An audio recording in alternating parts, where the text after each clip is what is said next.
ओम काली काली महाकाली कालिके परमेश्वरी सर्वनंदाकरी देवी नारायणी नमस्तुते। রাধে রাধে জয় নিতাই। আমার গোপাল সোনাদের পরিবারের সকলকে সুস্বাগতম। সকল সাধুগুরু আর শ্রী বৈষ্ণবদের চরণে ধন্যবাদ প্রণাম করে আমি আমার ব্লগটা শুরু করছি। আজ ব্লগে তোমাদের মায়ের দর্শন করাবো। মা অর্থাৎ কালী, ঠিক আছে, তার রূপের মধ্যে বিভিন্ন রকম বার্তা আমাদের প্রদান করেছে, কিন্তু আমরা সেটা বুঝি না। মা আমাদের পরম আপনজন, পরম প্রিয়জন, ভীষণই দয়ালু, ভীষণই কৃপালু। তার দয়া যদি হয় তাহলে আমরা খুব সহজেই আমরা ভগবান শ্রীকৃষ্ণ এবং রাধারানীকে পেতে পারবো। তাই মা ছাড়া কিছু নেই। মাকে যদি আমরা অন্তর থেকে ডাকি তাহলে উনি খুব সহজেই সাড়া দেন। আর মায়ের সাথে থাকে যোগিনী, তারা যোগিনীদের পুজো হয়, ঠিক আছে, তারা সবসময় মায়ের সাথে থাকেন, পাশে থাকেন। আর মা কিন্তু পরম বৈষ্ণবী, কারণ মার বাবা অর্থাৎ শিবশম্ভু তাঁরা কিন্তু প্রসাদ পায়, ভগবানকে নিবেদিত প্রসাদ তারা পায়। এবং রাধা মাধবের কৃপা হলেই, যখন কৃপা পাওয়া যায় তখন আমাদের শিবশম্ভু অর্থাৎ পরম বৈষ্ণব তার তার কৃপা হয়। এবং উভয়ের জন্যই কৃপাবান, যখন আমাদের উভয়েরই কৃপা আমাদের প্রয়োজন আছে। আর এই দেখো মায়ের দর্শন করাচ্ছি, কত অপরূপ দর্শন।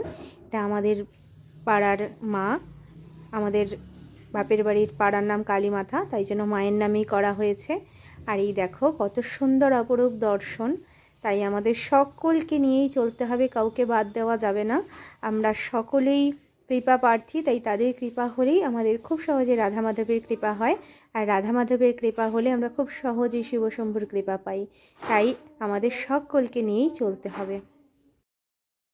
যার ভাব যেমন সে তাকে সেইভাবে উপলব্ধি করতে পারে।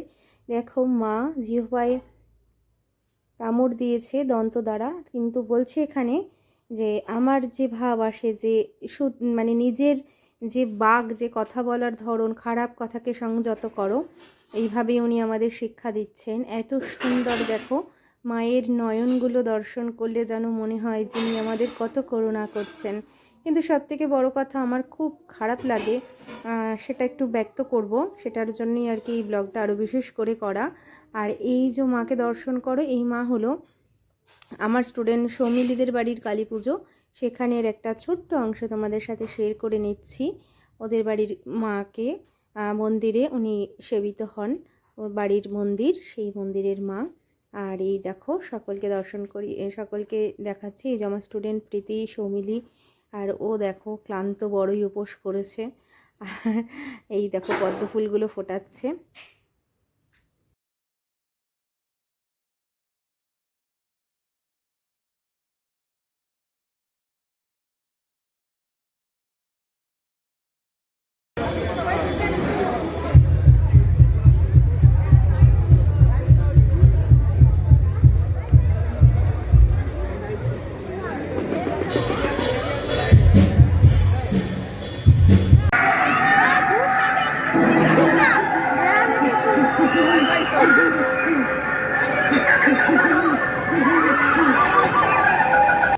অনেক আগে শুনেছি মাকে সকলে ভয় পেত, এই মায়ের পুজো খুব কম হতো, খুব ভয় পেত যে একটু যদি খুঁত হয়ে যায় তাহলেই কিন্তু অসুবিধা আছে, মায়ের প্রকোপ পড়বে। কিন্তু আমার মনে হয় মা ভীষণই দয়াময়, তাকে অন্তর থেকে ডাকলে, মন থেকে ভালোবাসলে তিনি কখনোই ভক্তের উপর রুষ্ট হয় না। ভালোবাসাটাই সব থেকে আসল। দিনে দিনে সেই ভাবটাই হারিয়ে যাচ্ছে, লুপ্ত হয়ে যাচ্ছে। এখন প্রচুর পুজো হয়, প্রচুর পাড়া জুড়ে সব জায়গায় দেখছি পুজো হচ্ছে, ভীষণই ভালো, খুব ভালো লাগছে। এখন আর মাকে কেউ ভয় পাচ্ছে না। কিন্তু এখন যেন পুজোটা একটা বিনোদনের জায়গায় পৌঁছে গেছে। যখন মায়ের বিসর্জন হয় আর কি এই মূর্তি, তখন ভীষণ মানুষ ডিজে চালিয়ে নাচানাচি করে, নাচ গান করে, যেন কী আনন্দ, কী আনন্দ। কিন্তু আমি এই কথাটা বলার জন্যই আর কি ভিডিওটা আরও বেশি করে করেছি, যে এই সময়টা যখন আমি মাকে নিজের মা রূপে আরাধনা করছি, তাকে পুজো করছি, যখন মাকে আমরা বিসর্জন দিয়ে দিচ্ছি, তখন অন্তরটার ভিতরে না কেমন যেন একটা করে ওঠে। এই সময়টা যেন একটা ভীষণ মানে গাঢ় সংযোগ তৈরি হয়, যেন বুকটা ফেটে যায় যে মা তুমি এসো, আবার আমাদের সাথেই থেকো, পাশেই থেকো। মায়ের কখনো বিসর্জন হয় না, মা সদা সর্বদা আমাদের সাথেই থাকে, পাশেই থাকে, এটা একটা শুদ্ধ ভাব। তাই এইভাবে আমার মনে হয় এইভাবে নাচা গানা এনজয়, এগুলো একটু সংযত করে করাই ভালো। কারণ আমাদের পরবর্তী প্রজন্মকে আমরা কী দেবো, কী শিক্ষা দেবো? তাই জন্য আমাদের খুব সংযত হয়ে কাজ করতে হবে। ধুনুচি নাচুন, যদি নাচতে হয় মায়ের গান চালিয়ে নাচুন, একটা ভক্তি, একটা শ্রদ্ধা, খুব সুন্দরভাবে কাজ করে। এরকম ডিজে চালিয়ে একটা উদ্ভট নাচ পরিবেশন করছেন, কেমন যেন একটা ফিল হয় যে কীরকম আমরা কোন সমাজে বাস করছি। একটা সুস্থ সমাজ আমাদের প্রয়োজন, আমাদের পরবর্তী প্রজন্মের জন্য, আমাদের জন্য। আমরা সনাতনী, যার কোনো আদি অনন্ত কিছু আমরা জানি না, যে ভগবান সদা সর্বদাই রয়েছেন আমাদের সাথে পাশে, যে আমাদের সনাতনী আমরা, যে হলো স্বয়ংভূ, যে কে সৃষ্টিকর্তা, কে কী করছে আমরা জানছি না, কিন্তু পরমেশ্বর ভগবান শ্রীকৃষ্ণই আমাদের আদি এবং অনন্ত।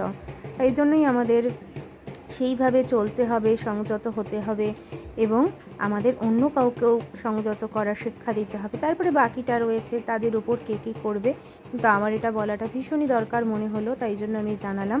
সকলে ভালো থেকো, সকলের উপর মায়ের কৃপা, প্রভুর কৃপা, রাধারানীর কৃপা বর্ষিত হোক। মা সকলকে ভালো রাখুক, উনি দয়াময়, তাই উনি সবসময় আমাদেরকে ক্ষমা করে দেন, কিন্তু আমাদের তো সংযত হতে হবে। তাই জন্য এই কথাগুলো বলা। উনি বছর বছর আসেন, আমাদের পুজো নেন, সবসময় আমাদের সাথে থাকেন, পাশে থাকেন, তবুও ভাবটা তো শুদ্ধ রাখতে হবে বিসর্জনের সময়। রাধে রাধে, জয় নিতাই, জয় জয় রাধে শ্যাম, বল শ্রী বৃন্দাবন ধাম। জয় মা।